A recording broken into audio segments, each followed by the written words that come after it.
Shri Gayatri tours and travels Chardham యాత్ర complete travel plan. నమస్తే, welcome to its UTV. నేను సిరాజ్.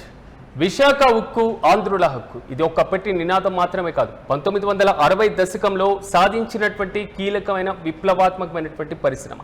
అలాంటి పరిశ్రమలో కొన్ని దశాబ్దాలుగా సాగినటువంటి అగ్ని ప్రమాదాలు మనం చూసాం, ఘోరమైనటువంటి ప్రమాదాలు చూసాం, కార్మికులు మరణ యాతన పడినటువంటి సందర్భాలు కూడా మనం చూసాం. తాజాగా విశాఖ స్టీల్ ప్లాంట్ ఘోర ప్రమాదం చోటు చేసుకొని 9 మంది సజీవ దహనమైన పరిస్థితులు మనం చూస్తున్నాం. కానీ ప్రభుత్వం ఎక్స్గ్రేషియాను ప్రకటించడం జరిగింది. ప్రభుత్వం 3-man కమిటీని ఏర్పాటు చేస్తామని ప్రకటించడం జరిగింది. ఈ నేపథ్యంలో ఈరోజు మాజీ ముఖ్యమంత్రి వైసీపీ అధినేత జగన్మోహన్ రెడ్డి విశాఖ ఉక్కు కర్మాగారం, మరి ముఖ్యంగా బాధపడుతున్న క్షతగాత్రులను కూడా ఆయన పరామర్శించారు, ధైర్యం చెప్పేటువంటి ప్రయత్నం చేశారు. గత ప్రభుత్వ హయాంలో, ఇప్పుడున్నటువంటి ప్రభుత్వ హయాంలో పరిశ్రమ నిర్వహణ లోపం అనేటువంటి అంశాలు ఇప్పుడు పదే పదే వినిపిస్తున్నటువంటి మాట. అసలు విశాఖ ఉక్కు ప్లాంట్లో ఏం జరుగుతుంది, ప్రమాదం ఎందుకు జరిగింది, స్టీల్ ప్లాంట్ యాజమాన్యం నిర్లక్ష్యం ఎంతవరకు ఉంది, ఒక భారీ పరిశ్రమ నిర్వహణ లోపం ఉంటే ఏ విధంగా ఉంటుంది, సేఫ్టీ ప్రమాణాలు ఎందుకు పాటించడం లేదు, కార్మికుల జీతాలకు మరి ముఖ్యంగా జీవితాలకు రక్షణ లేనటువంటి సిచ్యువేషన్స్ ఎందుకు వస్తున్నాయి, ప్రైవేటీకరణ కోసం సాగుతున్నటువంటి కుట్రలుగానే దీన్ని భావించాలా అనేటువంటి కోణంలో కూడా అనేక బలమైన వాదన మనకు వినిపిస్తుంది. నాతో పాటుగా పార్టిసిపేట్ చేస్తున్నారు కొండా రాజీవ్ గాంధీ గారు, వైసీపీ అధికార ప్రతినిధి. సో రాజీవ్ గారు నమస్తే అండి. పార్టీ అధినేత అక్కడికి చేరుకున్నారు, బాధితులను పరామర్శించేటువంటి వైనం చూశారు. గత ప్రభుత్వ ఇప్పటి ప్రభుత్వ హయాంలో నిర్వహణకు సంబంధించినటువంటి అంశాలను ప్రధానంగా ప్రస్తావించారు. మీరు ఎలా చూస్తారు, వైసీపీ స్టాండ్ ఏంటి తాజాగా జరిగినటువంటి ప్రమాదం పైన? ముఖ్యంగా ఇక్కడ పార్టీ ప్రతినిధిగా కంటే ఈ ప్రాంత పౌరులం, మేము విశాఖపట్నం పక్కా లోకల్. తల్లి దగ్గర తల్లి ఉగ్గుపాలు తాగే వయసు నుంచే విశాఖ ఉక్కు ఆంధ్రుల హక్కు అనే నినాదం ఒక విధానంగా ఈ విధంగా మారింది, ఒక చరిత్రను ఎలా సృష్టించింది, విశాఖపట్నం భవిష్యత్తు దిశని విశాఖ ఉక్కు ఎలా మార్చింది అన్నదే కథలుగా తెలుసుకుని పెరిగినటువంటి విద్యార్థి దశ నుండి రాజకీయాలు ఉన్న మాబోటు వ్యక్తులను విశాఖ ఉక్కు ఆంధ్రుల హక్కు స్ఫూర్తితో అనేక ఉద్యమాలు విశాఖపట్నంలో చేశాం. సో ఇదో చరిత్ర.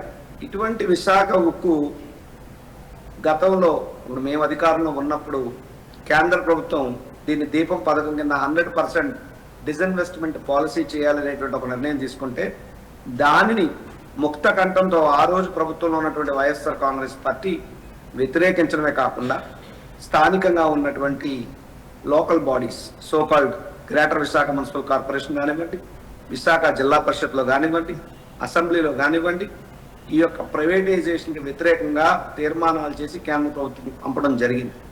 వాటితో పాటు విశాఖపట్నంలో ఉన్నటువంటి స్టీల్ ప్లాంట్లో సుమారు 18 యూనియన్లు ఉన్నాయి. ఏఐసిటియు కానీ, సిఐటియు కానీ, ఐఎన్టీయూసీ కానీ, టీఎన్టీయూసీ, వైఎస్ఆర్టీయూసీ కానీ, లేదా హెచ్ఎంఎస్ కానీ, ఇలా చెప్పుకుంటూ పోతే 18 యూనియన్లు ఉన్నాయి. ఈ 18 యూనియన్లు కలగలిపి ఉక్కు పరిరక్షణ పోరాట సమితి అనే ఒక సమితిని ఏర్పాటు చేసి గత 5 ఏళ్లగా విశాఖ ఉక్కుని ప్రైవేట్ పరం కాకుండా ఉండాలని కార్మిక లోకం ఉద్యమం చేస్తుంటే ఆ ఉద్యమానికి ఎల్లప్పుడూ మేము అధికారంలో ఉన్నప్పుడు మద్దతు ఇచ్చాం. ఏ స్థాయిలో ఇచ్చామంటే విశాఖ ఉక్కు పరిరక్షణ పోరాట సమితి బంద్కు పిలిపిస్తే ప్రభుత్వం తరఫున ఏపీఎస్ఆర్టీసీ బస్సులను కూడా డిపోలకే పరిమితం చేసే అంత స్వచ్ఛందంగా వారి యొక్క పిలుపుకి వైఎస్ఆర్ కాంగ్రెస్ పార్టీగా రాష్ట్ర ప్రభుత్వంగా ఆ రోజు కట్టుబడినటువంటి చరిత్ర మాకుంది. దానితో పాటు సుమారు 100 మంది ఎంపీల సంతకాలు మేము సేకరించి ఢిల్లీలో జంతర్ మంతర్ దగ్గర కానివ్వండి, ఆంధ్రభవన్ దగ్గర కానివ్వండి ధర్నాలు చేసి ఎంపీలు వెల్లోకి దూసుకెళ్లి ఎట్టి పరిస్థితుల్లో ప్రైవేటైజ్ కాకుండా మేము ఆ రోజు అడ్డు పడగలిగాం. కానీ రాజీవ్ గారు, మీరు ఫిబ్రవరి 6, మార్చి 9 ఈ 2 తేదీలలో 2 లేఖలను ప్రభుత్వానికి రాయడం జరిగింది. ప్రైవేటీకరణ ఆపామనేటువంటి అంశం. ప్రస్తుత ప్రభుత్వం కూడా మేము ప్రైవేటీకరణ ఆపుతున్నామనే అంశాన్ని ప్రధానంగా చెప్తుంది. దీన్ని ఎలా చూస్తారు? 2 విషయాలు, ప్రైవేటీకరణ ఆపడం వేరు, ప్రైవేటీకరణ ఆగిపోవడం వేరు. 2 పదాలను గమనిస్తున్నా. ఆ రోజు మేము అడ్డుపడ్డాం, ఆ రోజు మేము దాన్ని ముందుకు వెళ్ళనివ్వకుండా ఆపగలిగాం. ఆ మొక్క రాష్ట్ర పార్టీ అధికారికంగా నేను చెప్పింది మీరు నమ్మద్దు, పోని మా పార్టీ వాళ్ళు చెప్పింది నమ్మద్దు. ఇప్పుడు ఉన్నటువంటి సాక్షాత్తు కేంద్ర మంత్రి ఎవరైతే కర్ణాటక సంబంధించినటువంటి కుమారస్వామి గారు ఆ రోజు చెప్పారు, అప్పుడున్నటువంటి రాష్ట్ర ముఖ్యమంత్రి ఎట్టి పరిస్థితిలో దీన్ని ఒప్పుకోలేదు, అందుకే దీని మీద మేము ఆ రోజు ముందుకు వెళ్ళలేకపోయాం అన్నటువంటిది చెప్పారు. ఆ రోజు వైఎస్ఆర్ కాంగ్రెస్ పార్టీ కేంద్ర ప్రభుత్వంలో భాగస్వామి కాదు, కానీ ఈ రోజు ఈ రాష్ట్ర ప్రభుత్వం కేంద్ర ప్రభుత్వంలో భాగస్వామి. అక్కడ కేంద్రంలో తెలుగుదేశం పార్టీకి సంబంధించిన ఎంపీలు కేంద్ర మంత్రులుగా ఉన్నారు. ఇక్కడ ఆంధ్రప్రదేశ్ ప్రభుత్వంలో బీజేపీ ఎమ్మెల్యేలు రాష్ట్ర మంత్రులుగా ఉన్నారు. ఇటువంటి తరుణంలో మరీ ముఖ్యంగా తెలుగుదేశం పార్టీకి సంబంధించినటువంటి 16 మంది ఎంపీలు బలంతోనే అక్కడ కేంద్రంలో మోడీ గారి ప్రభుత్వం మనుగడ సాగిస్తున్నప్పుడు దీన్ని ఒక సువర్ణ అవకాశంగా మలుచుకుని పూర్తిగా ఈ నిర్ణయాన్ని వెనక్కి తీసుకుంటున్నామని ప్రకటించి పార్లమెంట్ లో దానితో పాటు ఈక్విటీని చేసి తర్వాత సంబంధించినటువంటి మైన్స్ ఏదైతే ఉన్నాయో సొంత గనుల్ని కేటాయింపజేసి ఈ యొక్క స్టీల్ ప్లాంట్ కు ఊత ఇవ్వగలిగినటువంటి సమర్థతలు ఇప్పుడు ఈ ప్రభుత్వం ఉంది. కానీ దానికి చంద్రబాబు నాయుడు గారు, పవన్ కళ్యాణ్ గారు, లోకేష్ గారు మనస్కరించట్లేదు. ఈ ప్లాంట్ ని ఎలాగైనా ప్రైవేట్ పరం చేయాలని, ఈ ప్లాంట్ కన్నా. కానీ రాజు గారు వాళ్ళు కూడా అదే అంటున్నారు, సొంత గనుల కేటాయింపు అనేటువంటి సమస్య గతంలో ఉన్న కాంగ్రెస్ ప్రభుత్వం కాదు, తర్వాత వచ్చినటువంటి వైసీపీ ప్రభుత్వం కాదు, ఇప్పుడు ఉన్నటువంటి కూటమి ప్రభుత్వం కాదు, ఇది ఒక సాంప్రదాయపరమైనటువంటి సమస్య అంటున్నారు డిప్యూటీ సీఎం. డిప్యూటీ సీఎం గారు ఆ మాట అలా మీరు ఆయన అన్నారని మీరు కోట్ చేయదు. డిప్యూటీ సీఎం గారు ఏమన్నారు, గత 5 ఏళ్ళు వైసీపీ ఉన్నది, అంత ముందేమో కాంగ్రెస్ ఉంది, మధ్యలో తెలుగుదేశాన్ని నేను మర్చిపోయాను, నాకు తెలుగుదేశం అనేటప్పటికి కళ్ళు కనబడవు, చెవులు పనిచేయవు, మాట రాదు తెలుగుదేశం. అంటే మధ్యలో వాళ్ళు ఉన్నటువంటి 5 ఏళ్ళను మర్చిపోయారంటారా? మధ్యలో వాళ్ళు ఉన్నటువంటి 5 ఏళ్ళు మర్చిపోయారంటారా? మర్చిపోయారు కాబట్టి కదా ప్రస్తావించలేదు. లేకపోతే ఆయన తెలియదా, రాజకీయ అవగాహన లేదా, ప్రత్యక్ష రాజకీయాల్లో లేడా? కావాలని చెప్పి తెలుగుదేశం పార్టీ మీద ఏ ఇబ్బంది లేకుండా అలాగే తెలుగుదేశం పార్టీని దాటేసుకుని భుజాన్ని వేసుకుని మోసుకుని ముందు తీసుకెళ్లే ప్రయత్నంలో భాగంగానే ఆయన మాట్లాడారు. నేను ఒకటే చెప్తున్నాను సార్, ఇప్పుడు వైఎస్ఆర్ కాంగ్రెస్ పార్టీ ఉంది సార్, మేము అడ్డుపడ్డాం అన్నటువంటిది ఎంత ఘంటాపదంగా చెప్పానో, వైఎస్ఆర్ కాంగ్రెస్ పార్టీ అధికారంలో ఉన్నప్పుడు ఏ ఒక్కడి ఉద్యోగం కూడా స్టీల్ ప్లాంట్ లో పోలేదు. కానీ ఈరోజు కూటమి ప్రభుత్వం అధికారంలోకి వచ్చిన తర్వాత 2000 మంది పర్మనెంట్ ఎంప్లాయీస్ ని స్టీల్ ప్లాంట్ లో తొలగించారు. 5000 మంది కాంట్రాక్ట్ ఉద్యోగుల్ని నిర్ద్వందంగా బయటికి లాగి ఎందుకంత బలవంతంగా బీఆర్ఎస్ ఇవ్వాల్సిన సిచ్యువేషన్ వచ్చింది. వీళ్ళు క్రియేట్ చేస్తుంది, ఈ యాజమాన్యం క్రియేట్ చేస్తుంది. ఏ గతంలో జగన్మోహన్ రెడ్డి గారు అధికారంలో ఉన్నప్పుడు ఒక్క ఉద్యోగినన్నా తీసే దమ్ము సాహసం చేసింది ఆ స్టీల్ ప్లాంట్ యాజమాన్యం. ఆ రోజు జగన్మోహన్ రెడ్డి అనే వ్యక్తి తన పంచ ప్రాణాలను కంచిగా వేసి స్టీల్ ప్లాంట్ ని కాపాడుకున్నాడు. ఈ రోజు చంద్రబాబు నాయుడు గారు స్టీల్ ప్లాంట్ ని అమ్మేయడానికి సిద్ధపడ్డారు కాబట్టి క్రమేపీ step by step slow poison లాగా విశాఖ స్టీల్ ప్లాంట్ ని నిర్వీర్యం చేస్తున్నారు. మీరు చూస్తే 2000 మంది పర్మనెంట్ ఎంప్లాయీలు తీసేయడం కానీ, 5000 మంది కాంట్రాక్ట్ ఉద్యోగస్తులను తీసేయడం కానీ, ఇంకా లేకుండా 32 డిపార్ట్మెంట్లని ప్రైవేట్ పరం చేస్తూ నోటిఫై చేయడం కానీ, కార్మికులకు జీతాలు 20% 30% కూడా ఇవ్వకపోవడం కానీ, నెలల తరబడి బకాయిలు పెట్టడంలో కానీ, ఆ కార్మికులకు జీతాలట పనికి ఏం పని చేశారో దానివల్ల ఎంత ఉత్పత్తి వచ్చిందో దానివల్ల వచ్చిన లాభాలు బట్టి జీతాలు ఇస్తామని చెప్పాడు చంద్రబాబు నాయుడు గారు అనే పెద్ద మనిషి. సో ఈ రకంగా ఆ కార్మికుల్ని 20 మంది పని చేయాల్సిన చోట 10 మందిని 8 మందిని పెట్టి పని చేయిస్తూ కార్మికులందరినీ ఉక్కిరి బిక్కిరి చేసేస్తూ వేధింపులకు గురి చేస్తూ నోరిప్పి మాట్లాడితే మేము బయటకు అడిగేస్తే షోకాజ్ నోటీస్ అంటూ కనీసం టీ కాఫీ తాగే పరిస్థితి కూడా లోపల క్యాంటీన్లు కూడా బంద్ చేయించి రోడ్డు మీద స్టీల్ ప్లాంట్ ముఖద్వారం బయట మేము అధికారంలో ఉన్నప్పుడు అక్కడ టెంట్ ఏనాడు టెంట్కి ఇబ్బంది కలగలేదు. కానీ చంద్రబాబు నాయుడు గారి ప్రభుత్వం రాగానే టెంట్ కూడా పీకేయించి అంటే నిరసన తెలుపుకునేటటువంటి కనీస స్వేచ్ఛ కూడా స్టీల్ ప్లాంట్ ఎంప్లాయీస్ లేకుండా చేసి స్టీల్ ప్లాంట్ లో ఉన్నటువంటి ఎంప్లాయీని అందరినీ కూడా ఉక్కిరి బిక్కిరి చేసి వేధించి కక్ష సాధించి వాళ్ళంతటా మాకొద్దు మహాప్రభు అని బయటికి వెళ్ళిపోతే ఎంచక్క స్టీల్ ప్లాంట్ ప్రైవేట్ రాజు గారు గతంలో వారే ప్రైవేటీకరణ ఇష్యూ పైన వారే సొంత గనుల కేటాయింపు పైన ఢిల్లీలో పోరాటం చేద్దాం, సంతకాలు చేద్దాం, సో మీరందరూ కలిసి రండి అంటే కలిసి రానటువంటి సిచ్యువేషన్ ఏర్పడిందంట కదా, వాస్తవమేనా? ఇప్పుడు ఏదన్నా చెబితే నమ్మేటట్టు ఉండాలి, ఉమ్మేటట్టు కాదు. ఇప్పుడు గతంలో మేము చెప్పాం 100 మంది ఎంపీలు సంతకాలు సేకరించామని. ఆ రోజు ఢిల్లీలో జంతర్ మంతర్ దగ్గర కానీ ఆంధ్ర భవన్ దగ్గర కానీ సోకాల్ ఈ ఉక్కు పరిరక్షణ పోరాట సమితి యూనియన్లు కానీ లేదంటే ఇతర పార్టీల రాజ్యసభ మెంబర్లు ఇంక్లూడింగ్ డి రాజా గారు లాంటి జాతీయ స్థాయి నాయకులు వీళ్ళందరూ కూడా వేదిక దగ్గరకు వచ్చి మాట్లాడి స్టీల్ ప్లాంట్ కోసం భరోసానిస్తే ఆ రోజు ఆంధ్ర భవన్ బయట విశాఖ ఉక్కు ఆంధ్రుల కోసం గలవిప్పినటువంటి వ్యక్తుల్లో నేను కూడా ఒకటి. నాతో పాటు అదే డయాస్ మీద ఇప్పుడున్నటువంటి civil aviation minister Rammohan Naidu కూడా ఆ రోజు ఉన్నాడు. ఆయన కూడా ఆ రోజు మాట్లాడడానికి మాటలు వచ్చినాయి. కానీ రామ్మోహన్ నాయుడు గారికి మద్దతుగా సంతకం పెట్టడానికి మాత్రం ఎంపీ గారికి ఎందుకో చేతులు రాలేదు. ఆ రోజు లేనటువంటి ప్రేమ ఈ రోజు కొత్తగా పుట్టుకొస్తుందా? మీరు చెప్పే కాకన్బుల్ స్టోరీస్ నమ్మే పరిస్థితిలో ఉన్నారా ఇక్కడ ఎవరైనా అని చెప్పి నేను అడుగుతున్నా. దయచేసి ఇప్పుడు ఇతర పార్టీతో సంబంధం అవసరమే లేదు. Telugu Desam party strong enough. ఏమండి, ఆర్సెల్ఆర్ మెటల్ కోసం 30 నిమిషాలు జూమ్ కాల్ మాట్లాడి ఆర్సెల్ఆర్ మెటల్ లోకేష్ తెచ్చారు. దట్ ఈస్ లోకేష్ అని చెప్పారే హోంమంత్రి గారు. పోనీ 3 గంటలు మాట్లాడండి జూమ్ కాల్, తప్పే ఉంది. లేకపోతే 30 రోజులు ఢిల్లీలో ఉండండి, తప్పే ఉంది.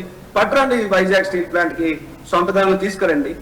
ఇదే చంద్రబాబు నాయుడు గారు విశాఖపట్నం మద్దిలపాలెం మీటింగ్ లో మోడీ గారు ముందు చెప్తూ, నేను ఢిల్లీలో మోడీ గారికి ఆర్సెల్ఆర్ మెటల్ కోసం డైరెక్ట్ పైప్ లైన్ వేసి ఎలాగ సప్లై చేయాలన్న దాని మీద మాట్లాడి నొప్పించారన్న.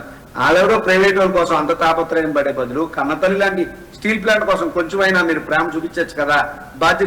అంటే రాజు గారు, గతంలో మీ దగ్గర నిర్వహణలో ఇప్పుడు స్టీల్ ప్లాంట్ నిర్వహణలో పెద్ద వ్యత్యాసం ఏం కనబడుతుంది అంటారు మీరు?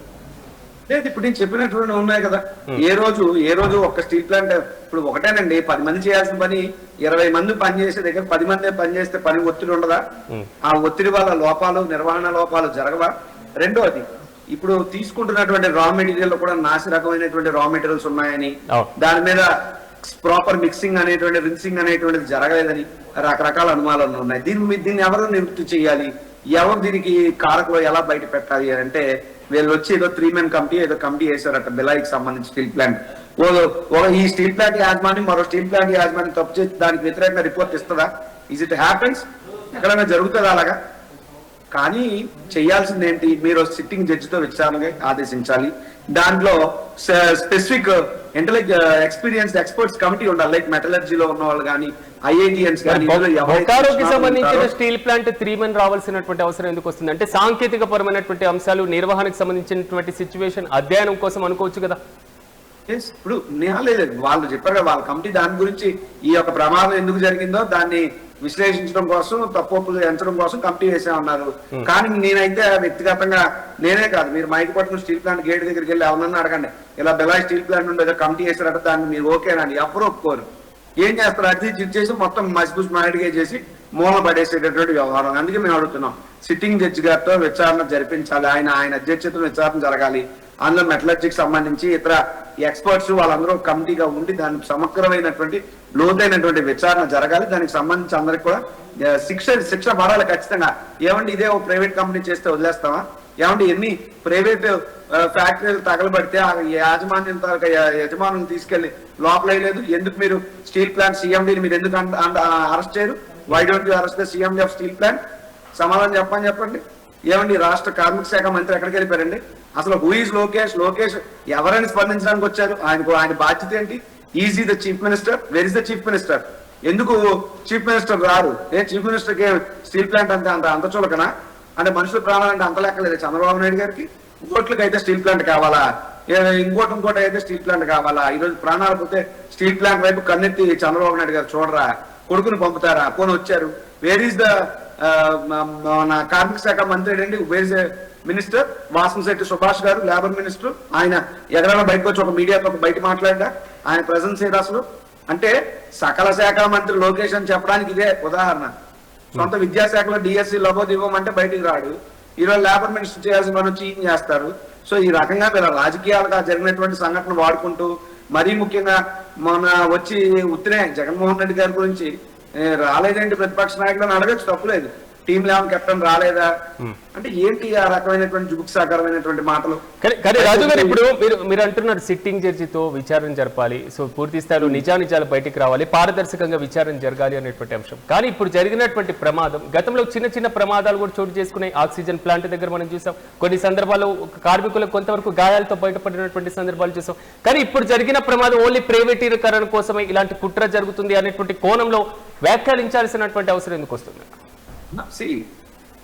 ప్రైవేటీకరణ కోసం పనిగెట్టుకున్న యాక్షన్ చేయించారంటే, ప్రైవేటీకరణలో భాగంగా వాళ్ళు చేస్తున్నటువంటి చర్యల వల్ల వచ్చినటువంటి ప్రతిఫలం ఇది అని చెప్తున్నాను. మీరు నా మాటలు గమనించమని కోరుతున్నా. అక్కడ 2 యాక్సిడెంట్లు జరిగినాయి. ఆ రోజు ఎవరికి తెలియదు.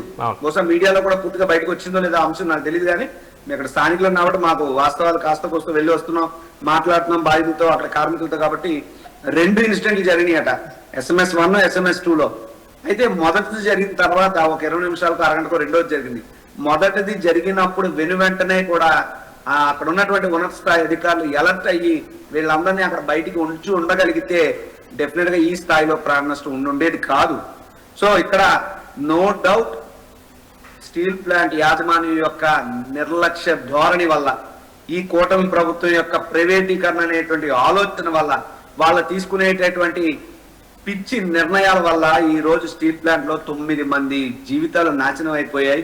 9 కుటుంబాలు రోడ్డును పడ్డారు. అందరూ తండ్రి బిడ్డలు, కుటుంబ పెద్దలు కోల్పోయి లబోదిబోం అంటూ జీవితాలు, భవిష్యత్తు కూడా శూన్యం అయ్యేటటువంటి లాగా వాళ్ళ బాధ వేదన కనబడతా ఉంది. కానీ రాజు గారు, ఈరోజు పార్టీ అధినేత వెళ్ళారు, బాధితులను పరామర్శించారు. సో వారి దగ్గర నుంచి ఎలాంటి అంశాలు తీసుకోవడం జరిగింది? సార్, ఒకటి ఇటువంటి సంఘటనలు జరిగినప్పుడు పార్టీ అధినేతగా వెళ్లాల్సినటువంటి బాధ్యత ఉంది. ఆ బాధ్యత ప్రకారం జగన్మోహన్ రెడ్డి గారు వెళ్ళారు. గతంలో ఆయన ముఖ్యమంత్రి ఉన్నప్పుడు LG పాలిమర్స్ సంఘటన జరిగినప్పుడు ₹1 ప్రభుత్వం తరఫున, I'm record again, Jaganmohan Reddy గారు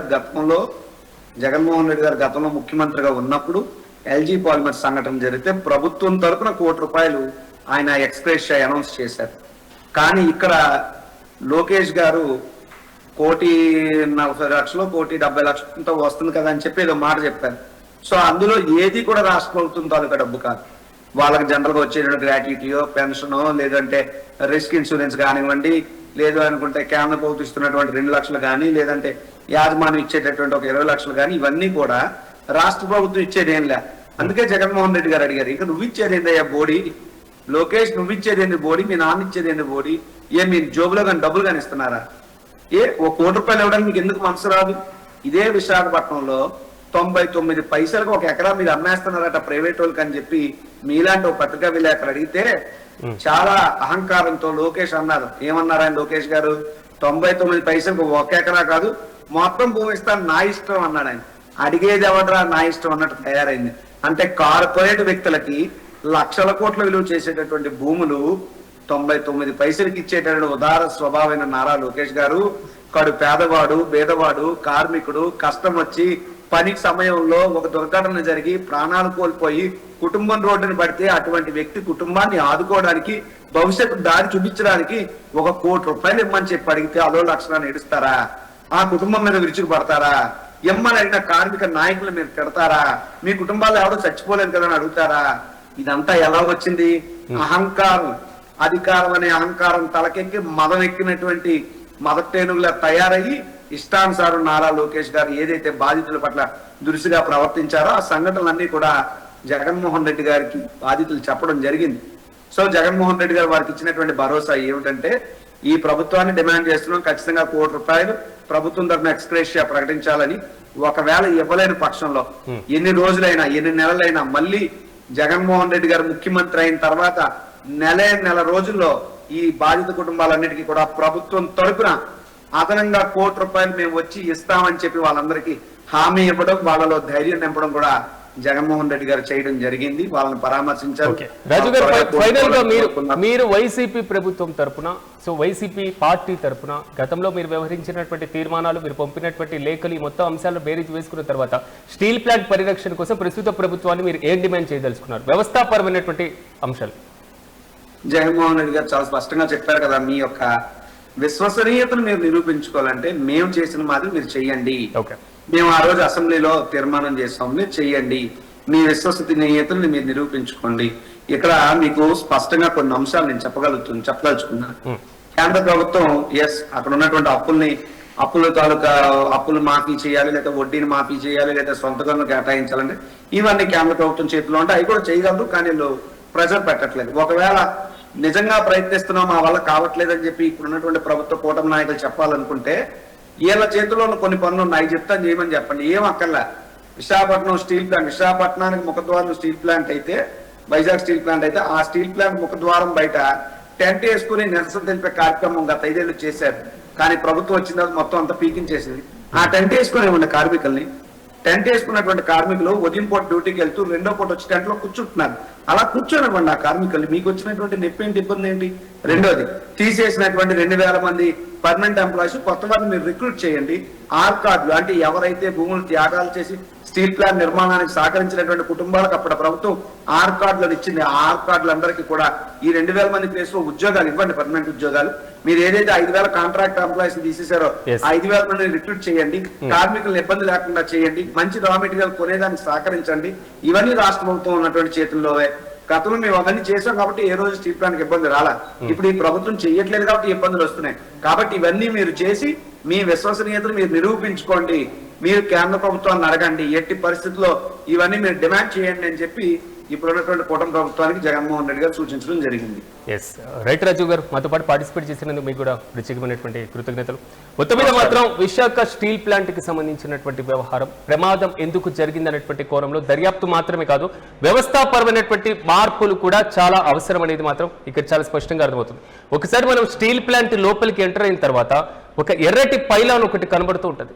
సో ఎర్రటి పైలాన్ అప్పటి ప్రధానమంత్రి ఇందిరాగాంధీ గారు వచ్చి దాన్ని ఆవిష్కరించారు, ప్లాంట్ కి శంకుస్థాపన ప్రారంభోత్సవాలు చేశారు అనేటువంటి ఇష్యూ మాత్రమే అందరికి కనబడుతూ ఉంటుంది. కానీ ఆ ఎర్రటి పైలాన్ వెనకాల అనేక మంది ఉద్యమం కనబడుతుంది. విశాఖ ఉక్కు ఆంధ్రుల హక్కుతో పాటుగా ఆ ప్రాంతానికి భూములు ఇచ్చినటువంటి సామాన్య ప్రజల యొక్క త్యాగాల ఫలితమే విశాఖ స్టీల్ ప్లాంట్. అప్పుడు నెత్తురు మండి ఇప్పుడు స్టీల్ ప్లాంట్ లో ప్రమాదాలతో ఇలాగా మృత్యు బాధ పడుతుంటే మాత్రం సామాన్యులు జీర్ణించుకోలేకపోతున్నారు. ప్రధానంగా యాజమాన్యం నిర్లక్ష్యమే దీనికి ప్రధాన కారణం అంటూ కూడా విమర్శలు కూడా వ్యక్తమవుతున్నాయి. సేఫ్టీ ప్రమాణాలు ఎందుకు పాటించడం లేదు అనేటువంటి కాంట్రవర్సీ మొదలవుతుంది. కార్మికుల జీవితాలకి రక్షణ లేదా అనేటువంటి క్వశ్చన్ కూడా రోజుతుంది. ప్రైవేటీకరణ కోసం సాగుతున్నటువంటి కుట్రలా అనేటువంటి వాదన బలంగా వినబడుతుంది. చూడాలి ఈ విచారణ పేరుతో ప్రభుత్వం ఎలాంటి నిర్ణయం తీసుకోబోతుంది, విచారణలో ఎలాంటి నివేదిక ఇవ్వబోతున్నారు, విశాఖ స్టీల్ ప్లాంట్ పరిరక్షణ కోసం మళ్ళీ ఇలాంటి ప్రమాదాలు పునరావృతం కాకుండా ప్రభుత్వం ఎలాంటి చర్యలు తీసుకుంటుందో మనం వేచి చూద్దాం. అయితే విశాఖ స్టీల్ ప్లాంట్ పైన మాజీ ముఖ్యమంత్రి వైఎస్ జగన్మోహన్ రెడ్డి కూడా అక్కడ పర్యటించారు, పూర్తి స్థాయిలో బాధితులను కూడా పరామర్శించారు. అయితే బాధితులు కూడా మాజీ ముఖ్యమంత్రితో పలు అంశాలను ప్రస్తావించినట్లుగా తెలుస్తుంది. ఇంతకీ మీరేమనుకుంటున్నారు? విశాఖ స్టీల్ ప్లాంట్ ప్రమాదానికి సంబంధించి ప్రభుత్వం తీసుకుంటున్నటువంటి చర్యలు, స్టీల్ ప్లాంట్ నిర్వహణ పైన మీరు సంతృప్తిగా ఉన్నారా? మీ అభిప్రాయాన్ని ఇక్కడ కామెంట్ చేయండి.